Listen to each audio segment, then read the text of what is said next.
اعوذ باللہ السمیع العلیم من الشیطان الرجیم بسم اللہ الرحمن الرحیم رب اشرح لی صدری ویسر لی امری واحلل عقدۃ من لسانی ویفقہوا قولی رب یسر ولا تؤثر وتمم بالخیر وبک نستعین رب زدنی علما۔ السلام علیکم ورحمۃ اللہ وبرکاتہ۔ الحمدللہ ہم سورہ آل عمران کا ترجمہ و تفسیر کر رہے ہیں۔ 161 آیات کا ترجمہ و تفسیر الحمدللہ ہم کر چکے ہیں۔ آج کا سبق آیت نمبر 162 سے دیکھیے۔ اعوذ باللہ من الشیطان الرجیم افمن اتبع رضوان اللہ کمن باء بسخط من اللہ ومأواہم جہنم وبئس المصیر۔ افمن کیا پس من جس نے جو اتباع کرے پیروی کرے رضوان اللہ رضوان رضا خوشنودی اللہ کی خوشنودی کی کرے، تو کیا جس نے اللہ کی رضا کی پیروی کی کمم با کا جیسے کہ مانند کی طرح من جو با لوٹا بسخط بے سے سخط غصے کے ساتھ مانند ہے اس کی جو لوٹا غصے کے ساتھ من اللہ من سے اللہ کے غصے کے ساتھ ومأواہم اور مأوا ٹھکانہ ہو اس کا جہنم ہے وبئس اور بئس برا المصیر ٹھکانہ ہے۔ افمن اتبع رضوان اللہ تو کیا جس نے اللہ کی رضا کی پیروی کی اللہ کی خوشنودی کی پیروی کی اتباع کی کمن باء بسخط من اللہ کیا ہو سکتا ہے اس کی مانند جو لوٹا اللہ کے غصے کے ساتھ ومأواہم جہنم وبئس المصیر اور اس کا ٹھکانہ جہنم ہے اور بہت ہی برا ٹھکانہ ہے۔ بھلا جو شخص اللہ کی خوشنودی کا تابع ہو وہ اس شخص کی طرح مرتکب خیانت ہو سکتا ہے جو اللہ کی ناخوشی میں گرفتار ہو اور جس کا ٹھکانہ دوزخ ہے اور وہ برا ٹھکانہ ہے۔ ہم درجات عند اللہ ہم وہ ان کے درجات درجے ہیں درجات کی جمع عند اللہ عند پاس اللہ کے پاس واللہ اور اللہ بصیر دیکھنے والا ہے بما یعملون بے سے ما جو یعملون وہ کرتے ہیں عمل کرتے ہیں۔ ہم درجات عند اللہ ان کے لیے اللہ کے پاس درجے ہیں واللہ بصیر بما یعملون اور اللہ دیکھنے والا ہے جو وہ کرتے ہیں۔ ان لوگوں کے اللہ کے ہاں مختلف اور متفاوت درجے ہیں اور اللہ ان کے سب اعمال کو دیکھ رہا ہے۔ لقد من اللہ علی المؤمنین لقد تحقیق البتہ بے شک من اللہ من احسان کیا اللہ نے علی المؤمنین اللہ پر المؤمنین مومنوں پر ایمان والوں پر از جب بعث بھیجا فیہم فی میں ہم ان میں رسولاً ایک رسول من انفسہم من سے انفس نفس ان کے اندر سے ان کی جان ہم ان کے اندر سے ان کے جنس سے ان کے درمیان سے یتلو علیہم یتلو وہ پڑھتا ہے علیہم اللہ پر ہم ان پر آیات ہی آیت کی جمع آیتیں ہی اس کی آیتیں ویزکیہم اور یزکی پاک کرتا ہے ہم انہیں ویعلمہم اور یعلم سکھلاتا ہے ہم انہیں اور انہیں سکھاتا ہے الکتاب کتاب والحکمت اور حکمت وَإِن كَانُوا اور ان اگر بے شک کانو وہ تھے من قبل من سے قبل پہلے لفی ضرور فی میں ضلال گمراہی مبین کھلی ہوئی۔ لقد من اللہ علی المؤمنین تحقیق کے بے شک البتہ احسان کیا اللہ نے مومنوں پر اذ بعث فیہم رسولا من انفسکم جبکہ ان میں ایک رسول انہی میں سے ہی بھیجا یتلو علیہم آیات ہی وہ تلاوت کرتا ہے اس کی آیتوں کو کا ویزکیہم ویعلمہم الکتاب اور انہیں پاک کرتا ہے اور انہیں کتاب سکھاتا ہے والحکمت اور حکمت سکھلاتا ہے وَإِن كَانُوا من قبل لفی ضلال مبین اور بے شک وہ اس سے پہلے کھلی گمراہی میں تھے۔ اللہ نے مومنوں پر بڑا احسان کیا ہے کہ انہی میں سے ایک پیغمبر بھیجے جو ان کو اللہ کی آیتیں پڑھ پڑھ کر سناتے اور ان کو پاک کرتے اور اللہ کی کتاب اور دانائی سکھاتے ہیں، اور پہلے تو یہ لوگ صریح گمراہی میں تھے۔ دیکھیے کہ ذکر چل رہا تھا خیانت کا، خیانت اور خیانت کا جو جرم ہے اور خائن کی سزا کیا ہے اس کا ذکر چل رہا تھا۔ اس کے بارے میں ہم احادیث پڑھ رہے تھے، کچھ ہم پڑھ چکے تھے، کچھ ہماری یہ رہتی تھی کہ خائن کی سزا کے طور پر نبی کریم صلی اللہ علیہ وآلہ وسلم نے کیا فرمایا۔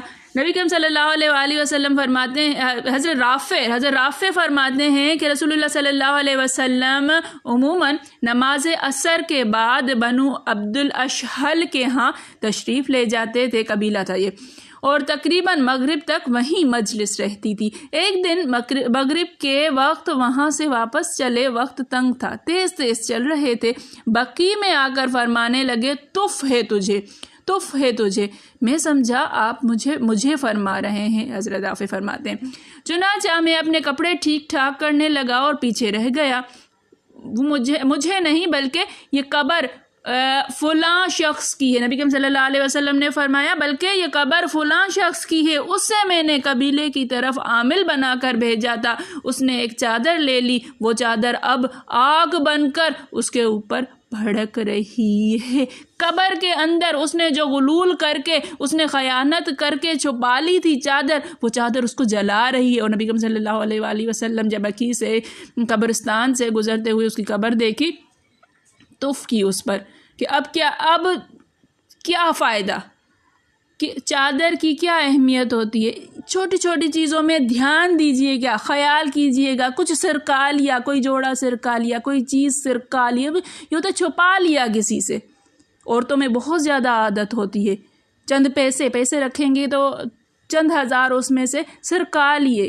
خیانت ہے یہ، ایمانداری نہیں ہے یہ۔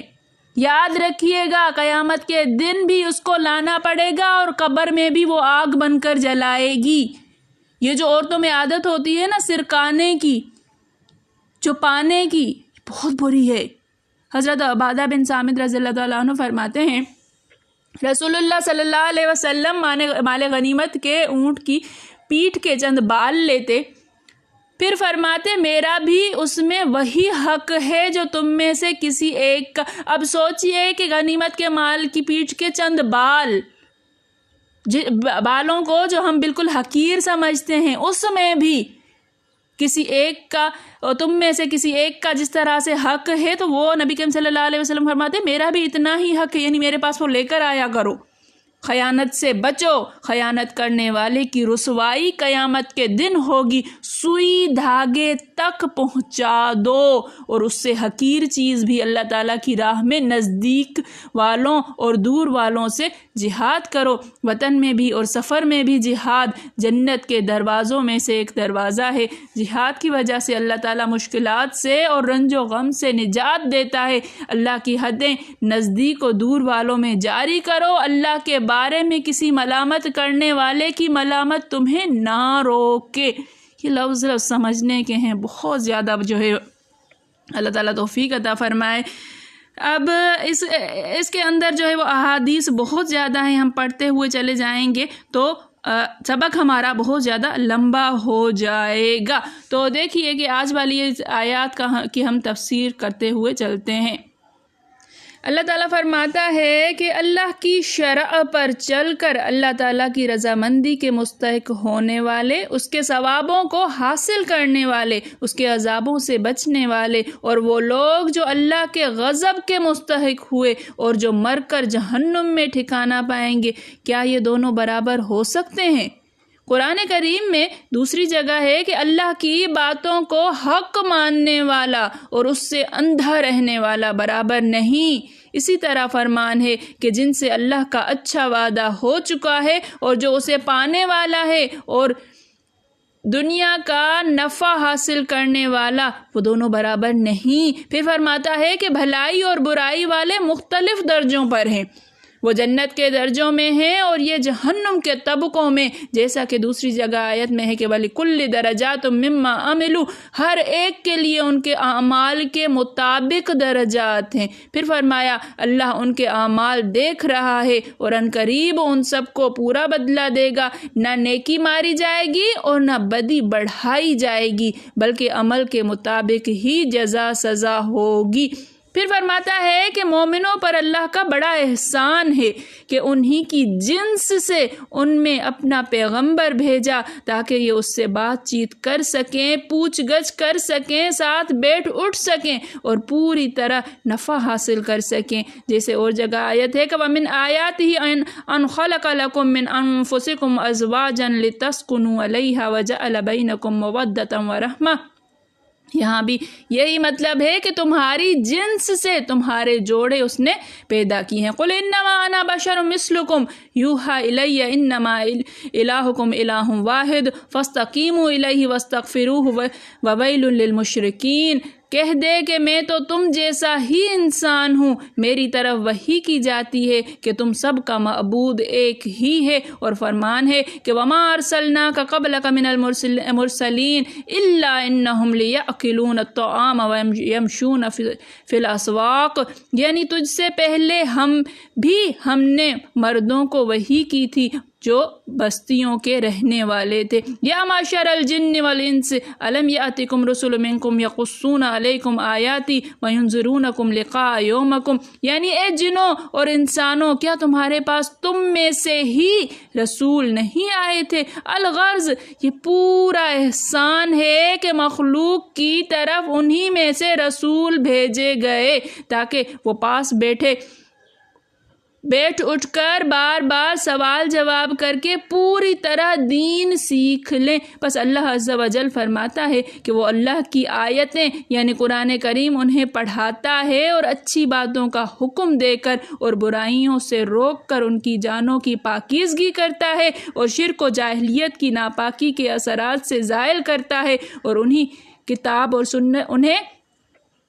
کتاب اور سنت سکھاتا ہے۔ اس رسول صلی اللہ علیہ وسلم کے آنے سے پہلے تو یہ صاف بھٹکے ہوئے تھے، ظاہری برائی اور پوری جہالت میں تھے۔